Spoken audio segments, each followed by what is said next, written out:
Irmãos, abram no livro de Marcos, Evangelho de Marcos, Marcos 9:14. Diz assim, ó: E, quando se aproximou dos discípulos, viu ao redor deles grande multidão e alguns escribas que disputavam com eles. E logo toda a multidão, vendo-o, ficou espantada e correndo para ele o saudaram. E perguntou aos escribas: O que é que discuti com eles?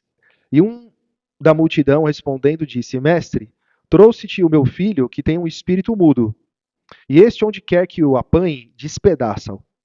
E ele espuma, e range os dentes, e vai definhando. E eu disse aos seus discípulos que o expulsassem, e não puderam. E ele respondendo lhe disse: Geração incrédula, até quando estarei convosco? Até quando vos sofrerei ainda? Trazei-mo. E trouxeram-no. E quando ele o viu, logo o espírito agitou com violência. E caindo endemoniado por terra, revolvia-se espumando. E perguntou ao pai dele: Quanto tempo há que lhe sucede isso? E ele disse: Desde a infância. E muitas vezes o tem lançado no fogo e na água para o destruir. Mas se podes fazer alguma coisa, tem compaixão de nós, ajuda-nos. E Jesus disse: Se tu podes crer, tudo é possível ao que crê. E logo o pai do menino, clamando com lágrimas, disse: Eu creio, Senhor, ajuda a minha incredulidade. E Jesus, vendo que a multidão concorria, repreendeu o espírito imundo, dizendo-lhe: Espírito mudo e surdo, eu te ordeno, sai dele e não entre mais nele. E ele, clamando e agitando com violência, saiu e ficou o menino como morto. De tal maneira que muitos diziam que estava morto. Mas Jesus, tomando-o pela mão, o ergueu e ele se levantou. E quando entrou em casa, seus discípulos lhe perguntaram à parte: Por que não podemos os expulsar? E disse-lhes: Essa casta não pode sair com coisa alguma a não ser com oração e jejum.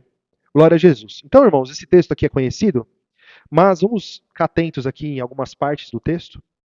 O Senhor Jesus fala assim para eles, a hora que eles dizem: Ó, apresentamos aqui o menino endemoniado, nessa condição aqui para os seus discípulos, e eles não puderam fazer nada. Não puderam fazer nada. O Senhor Jesus disse o quê? Ó, geração incrédula, até quando eu vou suportar vocês? Até quando eu vou continuar encontrando vocês incrédulos? É uma mensagem, irmãos, é uma passagem, é um fato que acontece mostrando para a igreja essa palavra, essa passagem aqui, ela mostra que a igreja ela tem que ser espiritual e estar preparada para esse dia. Então, quando tudo acontece, eles falam: olha, a gente orou no seu nome, a gente mandou que saísse, mas não saiu. E o Senhor Jesus falou: vocês não estão espirituais, vocês não oram, vocês não jejuam. Se vocês estivessem preparados, ele não poderia com vocês. É isso que ele quis dizer aqui, no que aconteceu. Então, o Senhor Jesus diz o que para esse homem? São várias lições, né? Cada passagem tem várias lições. Então, para o homem que chamou Jesus, que clamou por Jesus, o Senhor Jesus falou para ele: se tu podes crer, tudo é possível ao que crê. Irmão, tudo é possível ao que crê. É muito forte isso. E essa confiança que tudo é possível ao que crê, muitas vezes pode acabar entrando num esquecimento, irmãos, na nossa vida. Por quê? Porque nós também pregamos, também anunciamos que a nossa vida não depende disso. Então, quando muitas religiões, muitas igrejas fazem do culto uma festa de cura, um evento de cura, não é? Onde as pessoas vão ali buscando curas para as doenças, e as pessoas param ali uma parte importante de tempo do culto só para contar milagres, e as pessoas vão porque ali tem sinais, ali tem coisas acontecendo ali. Então, as pessoas vivem buscando sinais. Quem faz isso, o Senhor Jesus nos ensina, é o judeu, né? O apóstolo Paulo ensina, né? Porque os judeus buscam sinal e os gregos buscam sabedoria. Mas nós, cristãos, pregamos Cristo e crucificado, que é escândalo para os judeus e loucura para os gregos. A palavra ensina isso. Então nós pregamos mesmo a palavra da cruz. Mas isso é uma verdade, irmãos. O milagre, ele existe. E Jesus cura. Jesus cura. O Senhor Jesus quer nos usar. Vamos, por exemplo, no capítulo 16, é uma promessa de Jesus. No verso 15. E disse-lhe: Ide por todo o mundo, pregai o evangelho a toda. O Senhor Jesus estava se despedindo dos irmãos, dos discípulos. Ele já tinha ressuscitado. Ele dava as últimas instruções. Mandou que pregasse o evangelho, o Novo Testamento, a mensagem dele. Quem crer no evangelho e for batizado será salvo, mas quem não crer será condenado. E estes sinais seguirão aos que crerem. Em meu nome expulsarão os demônios, falarão novas línguas, pegarão nas serpentes, e se beberem alguma coisa mortífera, não lhe fará dano algum. E porão as mãos sobre os enfermos e sararão. Se nós pegarmos o livro de Atos, tudo isso aqui que o Senhor Jesus prometeu para eles se cumpriu. Tem as histórias lá. Paulo foi picado por uma víbora, pegou na serpente. Não aconteceu nada. Eles falaram em línguas, eles impuseram as mãos e os enfermos foram curados. Só que quando o irmão e a irmã observar aqui, ele fala para pregar no verso 15 e no verso 16 ele diz: quem crê e for batizado será salvo. Quem não crer será condenado. E estes sinais seguirão aos que crerem. Então, eles aqui foram portadores dessa fé. E foram também autores. Foram aqueles que puseram em prática essa fé e essas coisas foram alcançadas. Então, eu não posso aceitar que isso não seja verdade na minha vida e na vida dos irmãos também, porque os irmãos creram. Mas quando a gente fica enfermo, muitas vezes a gente procura a solução nas coisas do mundo. Nós procuramos um médico, nós procuramos um remédio. E não estou dizendo que é errado.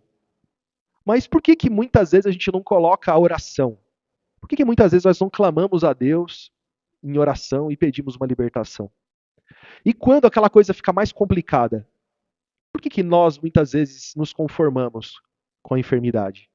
Precisa estar numa situação muitas vezes de grande dificuldade, como aqui em Marcos 14, ó. Olha que interessante esse texto, irmãos. A oração, o Senhor Jesus vai orar, né? Verso 32, 14, 32 de Marcos. E foram a um lugar chamado Getsemane, e disse aos seus discípulos: assentai-vos aqui enquanto eu oro. E tomou consigo a Pedro e a Tiago e a João, e começou a ter pavor e angustiar-se. E disse-lhes: a minha alma está profundamente triste, até a morte. Ficai aqui e vigiai. E tendo ido um pouco mais adiante, prostrou-se em terra, e orou para que, se fosse possível, que passasse aquela hora. E disse: Abba, Pai, todas as coisas te são possíveis. Afasta de mim esse cálice. Não seja, porém, o que eu quero, mas o que tu quer. Irmãos, o Senhor Jesus ele veio para esse dia.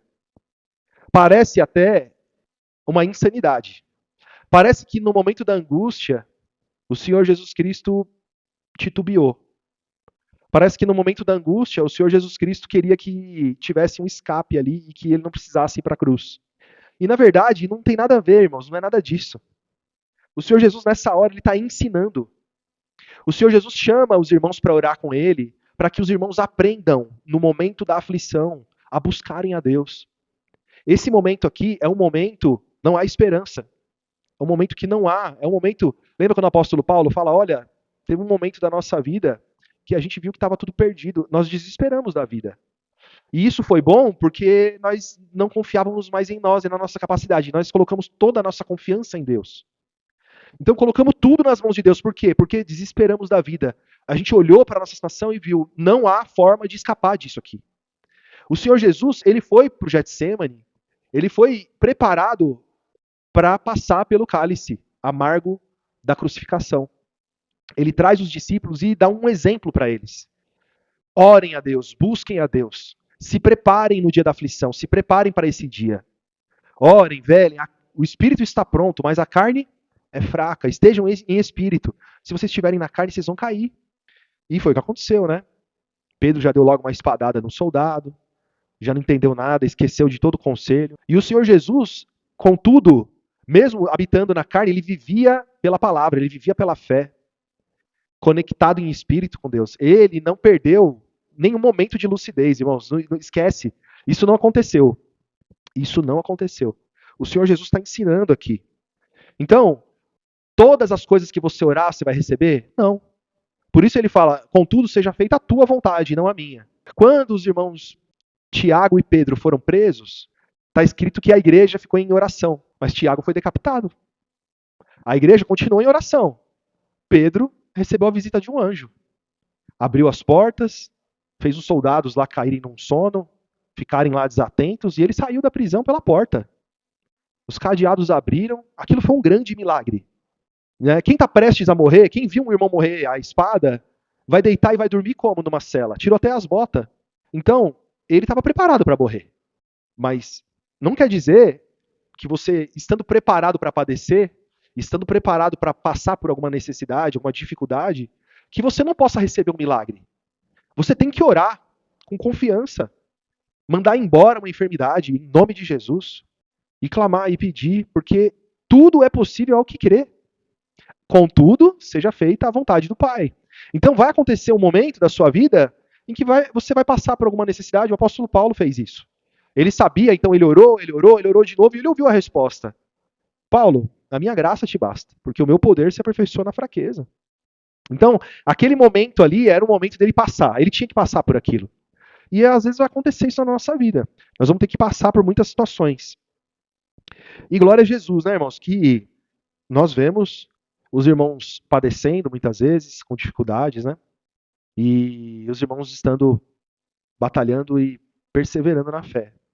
Mas nós não podemos, irmãos, esquecer desse poder que o Senhor Jesus nos deu. Ele deu, irmão, nós lemos, né? Ao que crê. Aos que crerem, eles tocarão nas serpentes, tomarão algo envenenado, intercederão por enfermos, serão curados, falarão em novas línguas, etc, etc. Está escrito. Esse dom foi nos dado. Nós temos que exercitar, irmãos. Orar, intercedermos pelos outros. E não só na igreja, irmãos, em casa, na sua família. Glória a Jesus. Bendito é o nome de Jesus. Então, meus irmãos queridos, vamos finalizar lá em Filipenses. Eu lembrei de um outro texto, né? Não vamos abrir lá não. Em João 9, eu sempre uso esse texto, né? Não. Filipenses, pode ir para Filipenses, capítulo 2. Em João 9, é a passagem que o Senhor Jesus encontra um cego de nascença, lembra? O que os discípulos perguntam para Jesus? Quem foi que pecou? Foi ele que pecou? Ou foram os pais dele que pecaram? Ou seja, essa maldição aí, que está escrita lá em Deuteronômio 28, que pega nas pessoas, ela pegou nele por quê? Foi ele ou foi a família dele que pecou? É uma maldição hereditária. O Senhor Jesus falou o quê? Não, isso sucedeu para que as obras de Deus se manifestassem nele. Dá a impressão quando você... Vocês estão ouvindo aqui? Dá a impressão que quando o Senhor Jesus fala isso, e isso aconteceu para que as obras de Deus se manifestem nele, que foi o pai que colocou essa enfermidade nele. E não é isso, irmãos. Irmãos, a enfermidade, as necessidades, as dificuldades, elas são desse mundo. As coisas acontecem nesse mundo e o cristão e aquele que crê vão ver as obras de Deus se manifestando nele. Quem não crê não vai ver. O Senhor Jesus falou, não, Deus permitiu isso, é isso que ele quis dizer. O Pai permitiu isso na vida dele para que nesse momento aqui hoje vocês possam ver um sinal, vocês possam aprender. Ali, irmãos, é uma lição maravilhosa. Acontece algo incrível ali. E fica claro para todos ali, né? Que o que sai da boca de Jesus cura. Que quem é lavado, né, no enviado fica são. Que ele foi lavado no tanque de Siloé, que significa o enviado. O Senhor Jesus passou algo da sua boca nos olhos dele. Ele passou a enxergar. Então ele ouviu a palavra. Ele foi inserido em Jesus nas águas. E ele ficou são, ele passou a enxergar. Permanecer em mim. Não é isso que está lá em João 8,31? Se vós permanecerdes na minha palavra, verdadeiramente serão os meus discípulos. E conhecereis a verdade. E a verdade vos libertará. Então, a pessoa era cega, foi introduzida em Cristo, passou a enxergar. Glória a Jesus. Bendito é o nome de Jesus. Em Filipenses, acontece um milagre aqui, uma obra, né? Verso 2, verso 25. Ele está contando aqui que ele quer que em breve enviar Timóteo lá para encontrar com os filipenses.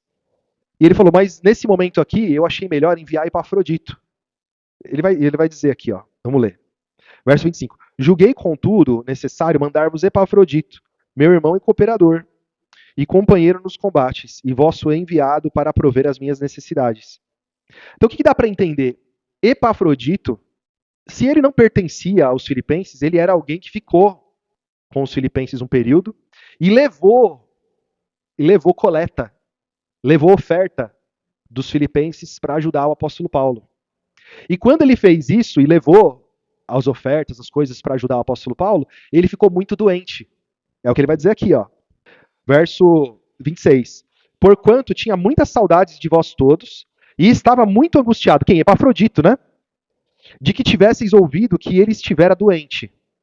E de fato esteve doente, e quase à morte. Mas Deus se apiedou dele, e não somente dele, mas também de mim, para que eu não tivesse tristeza sobre Então vocês imaginam? É um cristão, é um cooperador, é um homem que viajou, que passou por perigos para levar uma quantidade de bens, de recursos para ajudar o apóstolo Paulo, para ajudar a igreja, em nome dos filipenses, que passou por uma situação difícil, que esteve à morte. Que doença que ele teve? O que será que aconteceu com ele? Então os irmãos oraram, os irmãos intercederam, os irmãos abraçaram essa obra. Então, nós vemos que o cristão ele passa por dificuldades. Nós não estamos imunes a nada. A nada. Quem disser que cristão não fica doente, quem disser que cristão não passa necessidade, não entendeu o evangelho. Não é isso que o Senhor Jesus ensina. Mas ele ensina sim a nós termos fé. Ele ensina sim que todo aquele que crê, né, tudo o que pedirdes. E aí, claro que você vai ver vários textos do Novo Testamento, e aí você vai percebendo que é pedir segundo a vontade de Deus. E segundo, vai acontecer também segundo a vontade de Deus, né? Porque não adianta você pedir, Senhor Jesus, eu estou tão cansado de trabalhar tanto, vou fazer um joguinho da Mega da virada esse ano, tá chegando aí a Mega da virada, hein, irmão?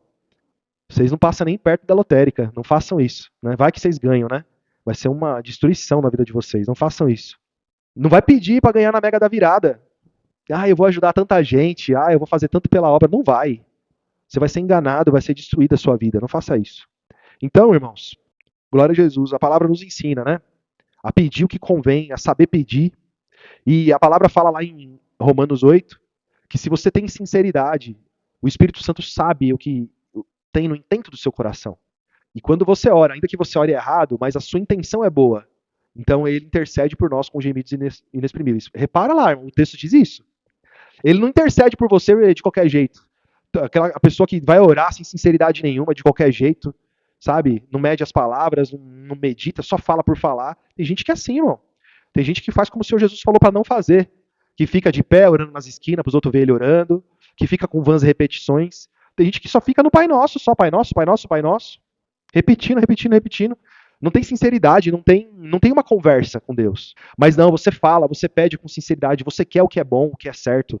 E você fala, a sua oração ela chega perfeita a Deus. E você vai aprendendo, a sua oração vai sendo aperfeiçoada também.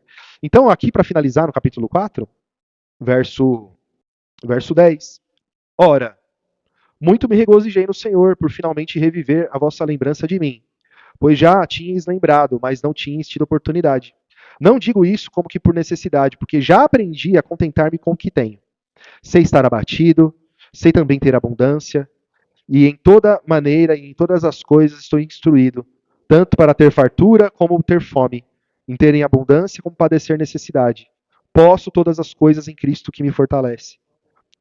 Todavia fizeste bem em tomar parte na minha aflição. Então ele está dizendo, olha, vocês tiveram cuidado, vocês tomaram parte na minha aflição, e eu fiquei muito feliz, né, pela ajuda de vocês, o cuidado de vocês.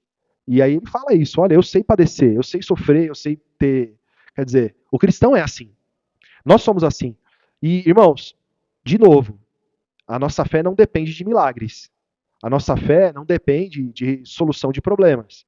Mas a palavra nos ensina a exercitar a nossa fé. Exercita a sua fé. Ora pelo enfermo, ora pela sua enfermidade. Eu já alcancei nas minhas orações, nas minhas angústias, libertações. E eu tenho certeza que os irmãos também. Então, e quem quer sentir isso, quando você tiver dificuldade, estiver passando por alguma aflição, coloca Jesus em primeiro lugar. A primeira coisa que você vai fazer antes de tomar o seu remédio, faz uma oração. Amém, irmão? Em nome de Jesus. E vamos impor as mãos e vamos crer que Jesus Cristo nos deu muitos dons e quer nos usar. Em nome de Jesus.